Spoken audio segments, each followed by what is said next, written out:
যখন কাছে টাকা থাকে না তখন বোঝা যায় যে 1 টাকারও মূল্য কেমন, রাইট কিনা? অনেক সময় বিকাশে 1 টাকারও প্রয়োজনীয়তা বেড়ে যায়। তো তখন আমরা বুঝতে পারি যে টাকার মূল্যটা কি। হ্যাঁ, বিকাশ কি পরিমাণ, বিকাশের মালিক তো এত পরিমাণ ধনী। আপনি চিন্তা করছেন এখানে পয়সা শর্ট হলো, সেন্ট মানি আর হয় না, সাকসেসফুল আনসাকসেসফুল দেখায়। হ্যাঁ, আপনাকে মানি অ্যাড করতে বলে। তাহলে এত বড় বড় কোম্পানি গুলা পয়সার হিসাব রাখে আর আমরা টাকার হিসাব রাখি না। আমাদের সামনে 1,000 টাকা দেয়া আছে, এটাকে আমরা যে আমাদেরকে যে ধরতে হবে, আমাদেরকে যে নিতে হবে, কিন্তু কোনো ইয়াই নেই। তাহলে আপনি চিন্তা করেন, তারা যে বিকাশ কোম্পানি কি এমনিতেই কোটিপতি? হ্যাঁ, তারা কি এমনিতেই কোটিপতি হয়েছে? পয়সাকেও হিসাব করে যে ওইখানে যদি আপনার 1 পয়সা শর্ট থাকে, ওইখানে বলছে না ঠিক আছে আপাতত তুমি চাইলে এখানে অ্যাড করতে পারো, পরে আবার দিয়ে দিও। এমনটা বলতেছে? বলতেছে না। আর সমস্যা নেই, 1 পয়সাই তো, এটা ব্যাপার না, তুমি সেন্ট মানি তোমার সাকসেসফুল হবে, এমনটা দেখাচ্ছে না। 1 পয়সা শর্ট শর্ট হইলেও সেন্ট মানি সাকসেসফুল হবে না।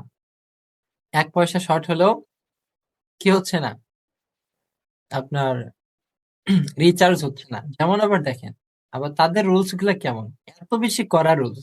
বিকাশের রুলস কি এখন 18, মানে এই যে অপারেটর গুলার রুলস কি এখন, যে 18 টাকার নিচে কোনো রিচার্জ হবে না। আসলে এটাই হচ্ছে কিনা? আপনি 18 টাকার নিচে 1 পয়সা কম দিয়ে দেখেন এখানে কি রিচার্জ যায়?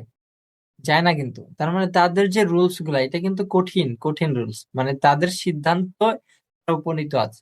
তোমার পোষাইলে রিচার্জ করো, না পোষাইলে যাও গা, তোমার যেখানে মন চায়। কোনো সুযোগ আছে? সুযোগ নাই। একদম 18 টাকা মানে 18 টাকা। বাট তারা জানে যে এখন কাস্টমার বেসিক 18 টাকা 20 টাকা কমই রিচার্জ করে, তারা বেশি রিচার্জ করে। তো তারপরেও তারা দেখতেছে যে না, মানে যদি আমরা যেমন ইচ্ছা তেমন রিচার্জ করার সুযোগ দেই, তাহলে আমাদের একটা যে ব্র্যান্ড, আমাদের যে একটা কোয়ালিটি আছে, এটা নষ্ট হয়ে যাচ্ছে।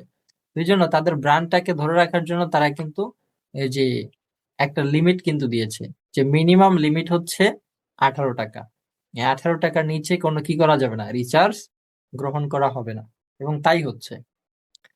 আশা করছি বুঝছেন যে আসলে আমাদেরকে কতটা কঠোর হতে হবে। এখন কথা বলি সেই বিষয়টা নিয়ে, যেহেতু 11 তারিখ থেকে 21 তারিখ পর্যন্ত দেয়া হয়েছিল, আজকে 14 তারিখ, লিফট 4 ডেজ, আরো 7 ডেজ আছে আমাদের হাতে। আমরা আমাদের জায়গা থেকে চাইলে আরো 7 দিন পাচ্ছি।